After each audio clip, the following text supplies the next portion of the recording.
Nice the way that you guys have this laid out, you know, because we never really got this picture of what this is. But what I'd like to do is, if you don't mind, I'd like to go and have a conversation with the park district too, to see if they would be willing to give some money, and possibility that I'd give you a call to say, join me to go up there to sit down and talk with them. Well, the If that's what they would Lake do. County Park District has their own prosecutor. I think they could probably also have their own prosecutor, Okay. which is what the But you're Humane- doing their stuff now though? Right, Okay. which is what the Humane Society did. Well, yeah, but they have to pay for that. Yeah, we pay for that. Yeah. There's this crazy statute, they have to pay for it. Well, I won't tell you that I was the one that told them to do it. Well, thank you. I was. All right, that's off the table then. What's the raise that Jordan was giving the other guys? What was the raise, the amount for the police prosecutors, for Dennis Coyne and those guys? Oh, Whatever they give the city, so probably like 8%. when they were made employees, they didn't get a raise at that time. They were just made employees. And thereafter, they will be considered with all other municipal employees, whatever the raise is. Usually, the raises in the city are driven by the police negotiations and the water department, sewer department negotiations. So they fight hard to keep those All right, increases down, but 3, 5%, 10%, no, in Chardon's 30%. no, I think there was a couple of years when there were no raises, probably about 6 years ago, and I think now the last raise was 3%. I could be, Well, could have that's been the scale, 4%. then there's longevity and some other stuff in there. So- Well, they cut out longevity Did they? Good. for all new employees. Okay. Jim, let me ask you a question. Sure. These, the wages, benefits, and overhead, are these all so far in 2018, or is this 2017 numbers? Is this all 2017? Yes, Okay, and you said here the average for the overhead was over a 5-year period? Were there any large spikes in that would have adversely affected the average? no, Or any real dips that, no, there has not been an increase in that overhead allowance in 6 or 7 years, okay, so My- that's, that 124, 109, that's been pretty stable. since 2012. Okay. I'm sorry, I kind of have a hard stop it. Yeah. I thought we'd stop at No, we're 4:30, good. so are we good? Yeah, I'm with you. Okay. I'm here to speak. I'm a taxpayer, and I'm here to speak against the prosecutor's budget.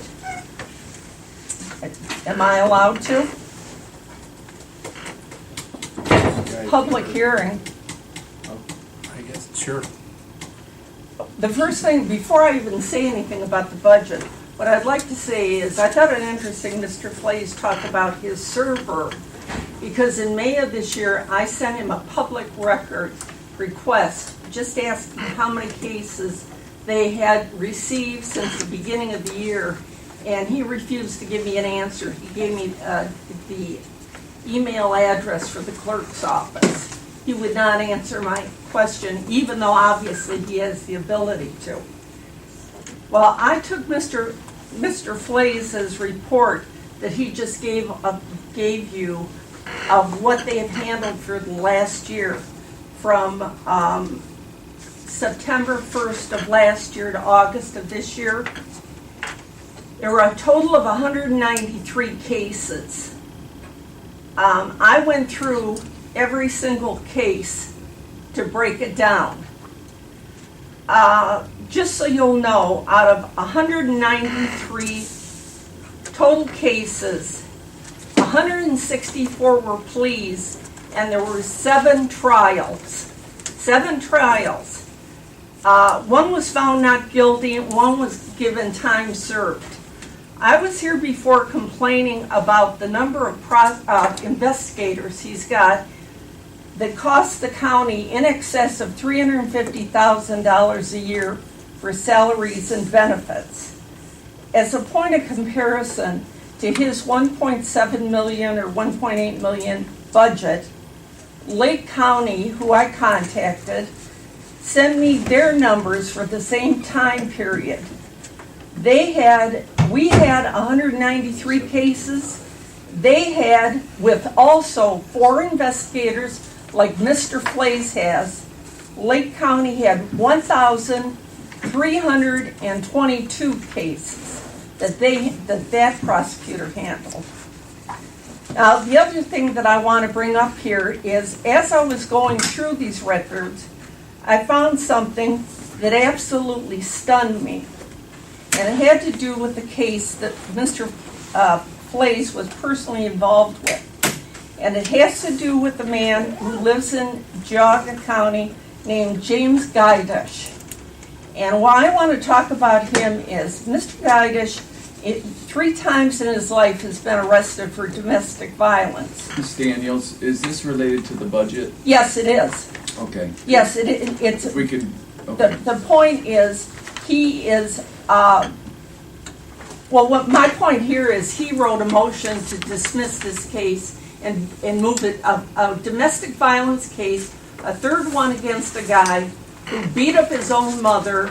He wrote a motion that was approved to move it back from common pleas to muni court, where the sentence was suspended, the fine was suspended, and the guy was found guilty of criminal mischief, which is equal to vandalism.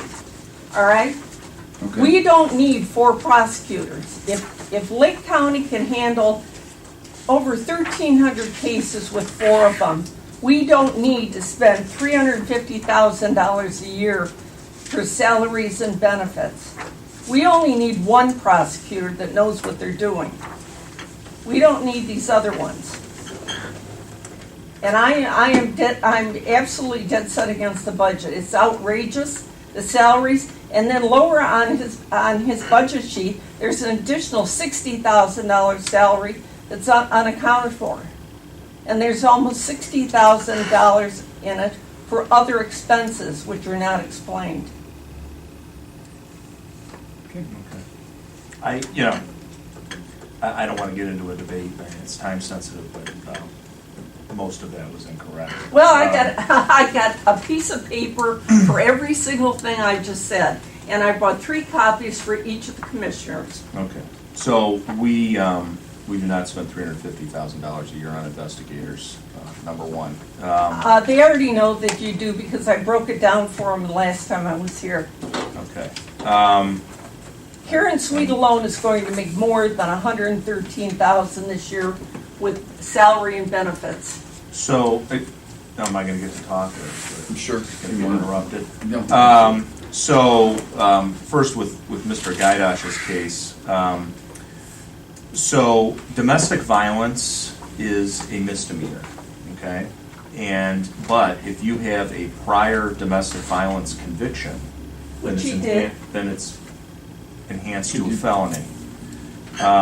What had happened with Mr. Guidash was he was arrested. Now, when an officer arrests somebody and they have a prior conviction where they believe that it's enhanced, they'll file a complaint in municipal court for the felony, citing the prior conviction. And this actually happens quite frequently in Mr. Guidash's case. Not quite frequently, but it happens. In Mr. Guidash's case, the case got bound over before it was sent up to me for review. What happens is, if you have a prior conviction, the new charge is enhanced to a felony. However, the courts have held that if your prior conviction is uncounseled, so if you came in without a lawyer, pled guilty, then it is very difficult for us to use that prior conviction to enhance the current crime to a felony. So it's what we call an uncounseled plea case. And this happens with OVIs. If you get a certain number of OVIs, it's enhanced to a felony. Domestic violence enhances to a felony. Oftentimes, if the case gets to me before it's bound over, so when it goes to municipal court, it's sent over to common police court. The case gets to me, I'll review the prior convictions. We actually scramble, we get copies of the prior convictions from the courts, and then we try to determine whether it's an uncounseled plea and if we're going to be able to use it. In Mr. Guidash's case, the case got bound over before we were able to review it. We reviewed the case, I reviewed it, reviewed the prior conviction, and it was uncounseled. So if we had proceeded with an indictment on I couldn't proceed with an indictment. So once it's bound over, I have 60 days to indict the case. I can't indict it. I can't go to the grand jury and say, this is a felony, because I can't use the prior conviction as an element of the crime, because it was an uncounseled plea. So in that case, I had to dismiss the bind over. I sent the case back to the municipal prosecutor to handle the misdemeanor domestic violence case, which, and again, those, we don't have to launch into a long explanation, but Jim and I could do an hour seminar on the challenges of domestic violence cases and the victims, and recanting and all the challenges that we face with those cases. So, Sure. Mr. Gaidash, I did not have a legal basis to proceed with the grand jury case. When he was arrested in Akron the second time, he was also charged with drug paraphernalia, open container. He got a 180-day sentence with 90 days suspended. That was his the first time he was arrested, they reduced it to disorderly conduct, which is to be expected. This is his third arrest. It even mentions in the Chardon notes here that he was previously arrested and convicted in Akron in 2002. So, Ms. Daniels, Respectfully, yeah, I mean, this is about the budget, But my point is, there's a lot of things going on in the prosecutor's office Okay. that should not be. Okay. And we're paying for them.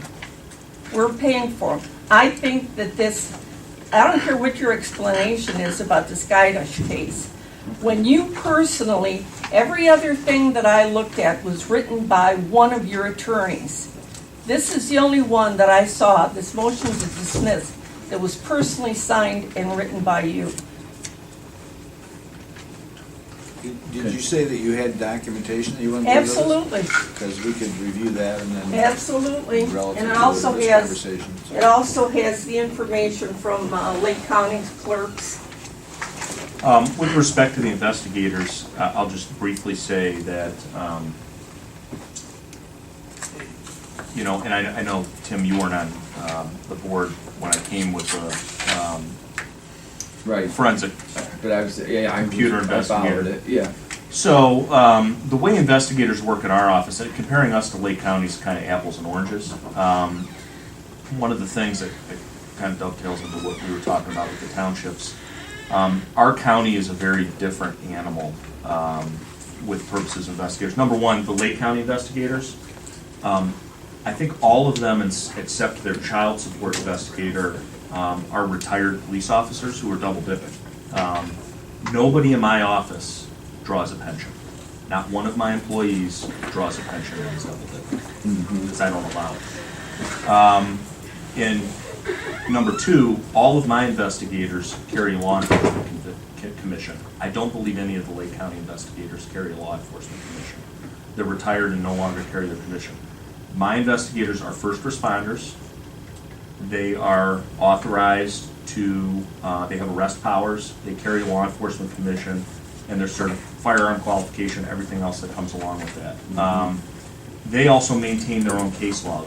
The Lake County investigators do not investigate their own cases, they're purely trial support.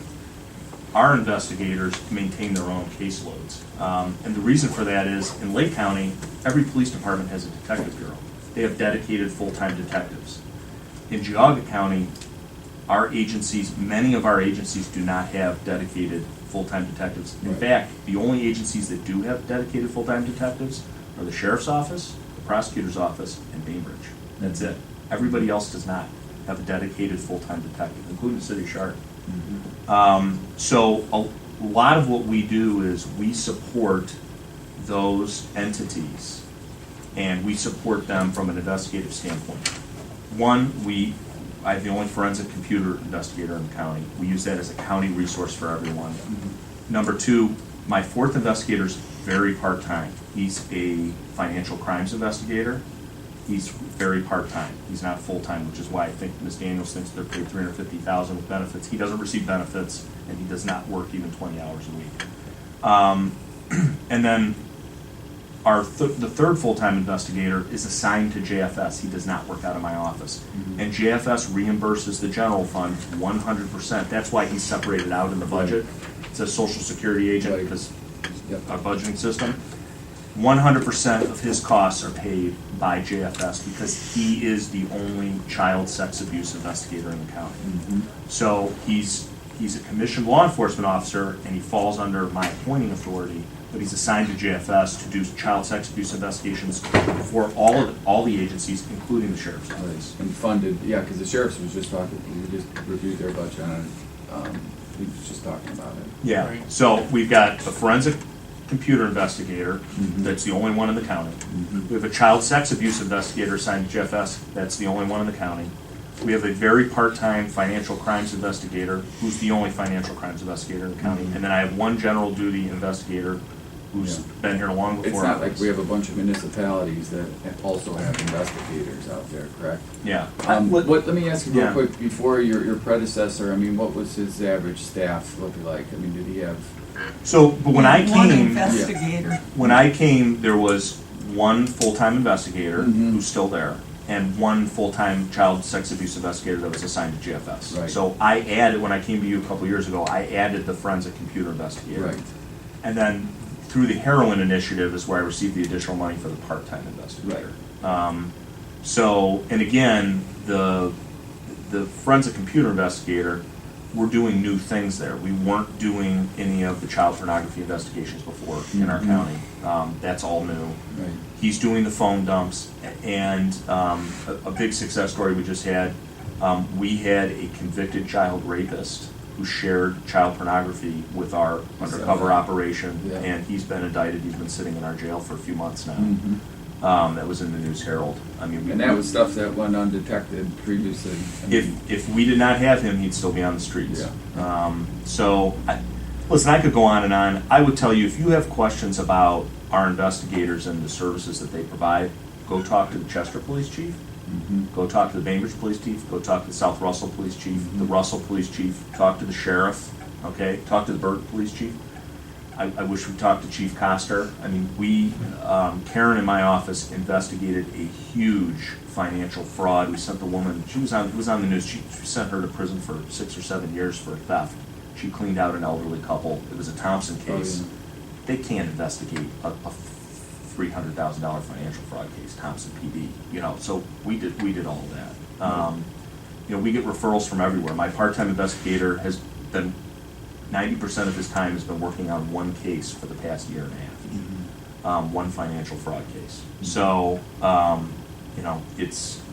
we take on the time-consuming, more specialized things, and again, it's silly for every police department to hire their own detective, so we kind of have to centralize these resources a little bit, and that's what we've done. And Yeah. again, it's very different than other counties. Yeah. It's understandable. Thank you for your explanation. And thanks for sharing your concern, and that's it. Well, I've been a Thank you. licensed investigator for 25 years. I know what it We'd like takes to to do wrap the up work. this. We're gonna wrap up the budget hearing.